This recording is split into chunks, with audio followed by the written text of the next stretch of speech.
Mataji, you can continue. I saw your message and I was like, sorry, Prabhu, for any inconvenience. Hare Krishna, Prabhu. Hare Krishna. Hare Krishna. Thank you for joining. Thanks for the wonderful chanting. Good morning. We'll continue reading from this beautiful book called Japa by His Grace Bhurijana Prabhu. We completed the first chapter and we are entering to the second chapter or second session, titled as Why We Achieve Neither Attraction for Krishna's Name nor the 7 Results of Chanting. The holy name is all victorious. Why then don't all those who chant quickly achieve these 7 results? Sri Chaitanya Mahaprabhu explains the reason for this in his second Sishtashtaka sloka. Nam nam akari bhavuda nija sarva shaktihi tatrarpita niyamita smaranena kalaha edadrishi tava kripa bhagavan mamapi durdayam idrisham igajani nanurahaha. O my Lord, your holy name alone can render all benediction upon the living beings, and therefore you have hundreds and millions of names like Krishna and Govinda. In these transcendental names, you have invested all your transcendental energies, and there is no hard and fast rule for chanting these holy names. O my Lord, you have so kindly made approach to you. O Lord, you have so kindly made approach to you easy by your holy names. But unfortunate as I am, I have no attraction for them. Durdaiva means misfortune. In his commentary on the Sishtashtaka and in more detail in Bhajana Rahasya, Śrīla Bhaktivinoda Ṭhākura lists the causes of our misfortune, our lack of attraction, despite our chanting of Krishna's holy name. That's just an introduction. Now getting into the details. 4 causes of lack of taste. The first of these causes is Tattva Vibhrama. If we only superficially understand the truths, Tattva, of Chaitanya Mahaprabhu's teaching, we become confused, Vibhrama, about how to progress. Lacking the spiritual depth to realize just how tiny we are bewilders us into the conviction that we are actually significant. Filled with our own importance, we think the world should revolve around our desires, and we become frustrated and angry when it doesn't. Nice, right? So, filled with our own importance, we think the world should revolve around our desires, and we become frustrated and angry when it doesn't.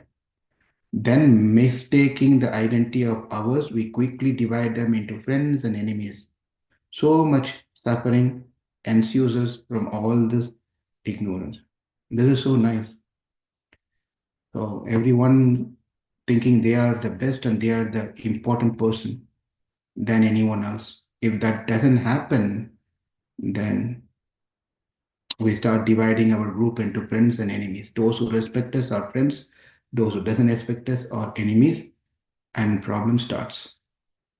That our consciousness becomes captured by a false ego proves that we lack self-knowledge. We do not understand that we are Krishna's eternal servants, or that our identity in relationship with him cannot be altered. It's simply who we are. Although being Krishna's eternal servant implies that we have an eternal relationship with him, we nevertheless have turned our back on him and have tried to separate ourselves from this intrinsic relationship. Because of that, we suffer existential emptiness. We are incurably lonely. Aside from not knowing ourselves, we also don't know Krishna.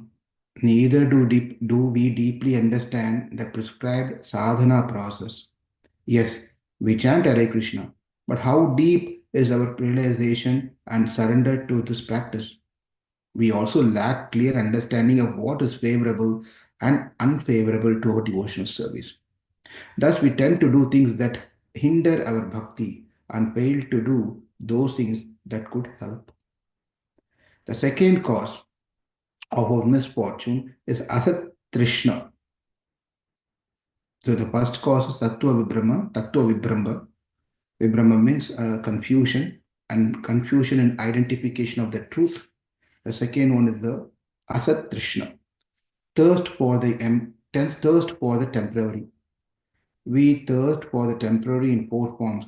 We maintain petty desires for material comfort. Number two, we desire heavenly pleasure. Number three, we desire for mystic powers, control of material energy by subtle means, and we tend to desire liberation or freedom from sufferings. So these are the four things. That is material desires, desire for material comforts. Material comforts is not enough. Now I want heavenly comforts or pleasure. And more than that, then I want to have a mystic power, because when you have a mystic power, then people will obviously, you have a followers, right? You can do certain things and all those things. So that's the thing. And we tend to desire liberation. When I was in St. Louis quite a few years back, a very prominent person who was good friend of mine from a different temple. He was just asking me, do you have any power? Because you've been practicing Krishna consciousness for several years, and he was genuinely asking, not asking as a challenge or anything. Very nice person. He was just asking, do you have anything that siddhi? And really, if you're into Krishna consciousness or in that level of things, siddhis all will be there. That's all there, but no one uses siddhi. No one uses those things. For example, we don't see Prabhupada or any of our acharyas. That is not also a Vaishnava thing. Even if one has, one does not even show it out, exhibit those things. Anyway, if you remember the Bhaktivinoda Ṭhākura, even though he is very powerful, he was able to chase away the demons and things that negative energy that's been created by some other tantric person by just his power of reading. He didn't say his power, by reading Srimad Bhagavatam. Let's get on the track here. So don't be worried if you don't have any power. That's not what we want. And if we have a power, then we know what's going to happen next. It's a fall down. So it's better to be having nothing in Krishna consciousness other than this association of the devotees and bhakti. That's all we want to have, nothing else. This last anartha, what's the last anartha? We tend to desire liberation or freedom from suffering, right?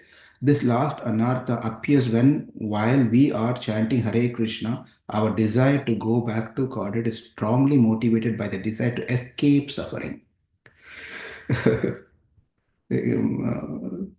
Morijan Prabhu goes to the level of saying that don't even focus on those things, escape suffering. Right? There are genuine reasons why you want to go back to Krishna, but if your reason to go back to Krishna is only because you want to get rid of the suffering, that's a problem there. That means what? If you don't have sufferings in this world, then why I have to go to Krishna? Correct? The only reason I want to go back to Krishna is because I'm suffering. This world is full of miseries. That's how many schools of thoughts are there. I want to get rid of dukkha and sukham, both. That's the ultimate thing. But then if someone wants, I want to get rid of dukkham, what about sukham? Let me think about it, Prabhuji. I'll come back. I want to have comfortable life. I have to everything goes very nicely. Then why I have to go back to Krishna? Maybe we'll be asking Krishna an extension, right? Krishna, let me come back. Give me another 10 more years. Let me finish and come back, right? So the thing is that even to escape the suffering, having a desire to escape suffering is not good.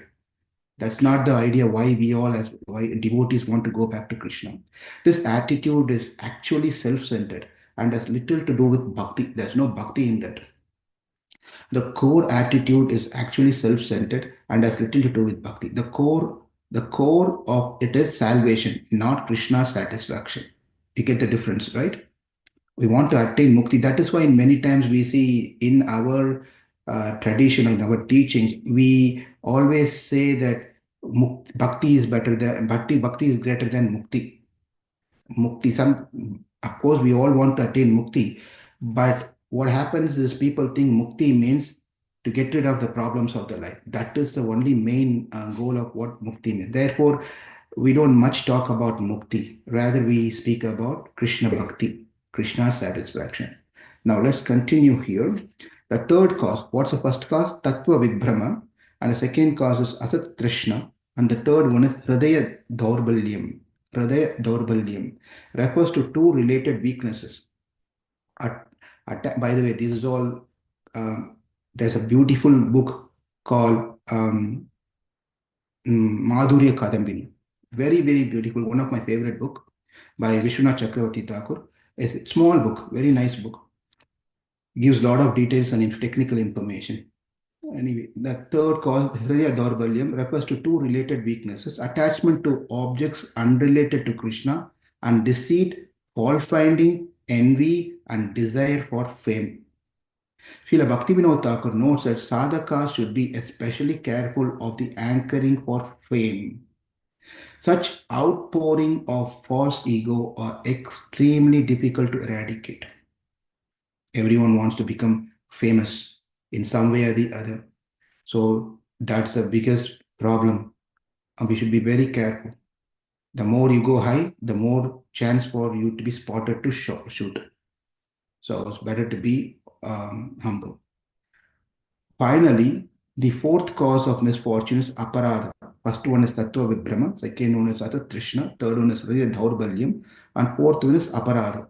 We commit offenses when we chant Chaitanya Mahaprabhu tells Sanatana Goswami of the 9 process of devotional service.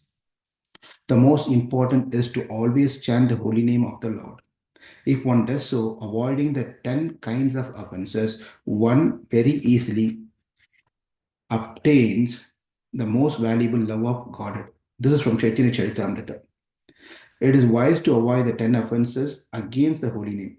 These offenses are listed in Padma Purana, and Srila Prabhupada presents them in his purport to Srimad Bhagavatam, 7th canto, 5th chapter, 23rd and 24th sloka. I'm going to read this passage, that is Prabhupada's purport. While chanting the holy name of the Lord, one should be careful to avoid 10 offenses.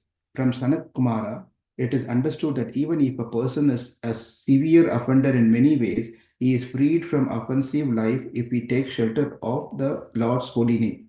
Indeed, even if a human being is no better than a two-legged animal, he will be liberated if he takes shelter of the holy name of the Lord. One should therefore be very careful not to commit offenses at the lotus feet of the Lord's holy name. The offenses are described as follows. A. To blaspheme a devotee, especially a devotee engaged in broadcasting the glories of the holy name. 2. To consider the name of Lord Shiva and any other demigod to be equally or powerful as the holy name of the Supreme Personality of Godhead. No one is equal to the Supreme Personality of Godhead, nor is anyone superior to him. C or 3. To disobey the instructions of the spiritual master. 4. To blaspheme the Vedic literature and literature compiled in pursuance of the Vedic literature. E. To comment that the glories of the holy name of the Lord are exaggerated. F. To interpret the holy name in a deviant way. G. To commit sinful activities on the strength of the holy name. H. To compare the chanting of the holy name to pious activities. I. To instruct the glories of holy name to a person who has no understanding of the chanting of the holy name. J. Not to awaken intranscendental attachment for the chanting of the holy name even after hearing all the scriptural injection. Even a slight bit of change in our practices, it confuses or it just brings us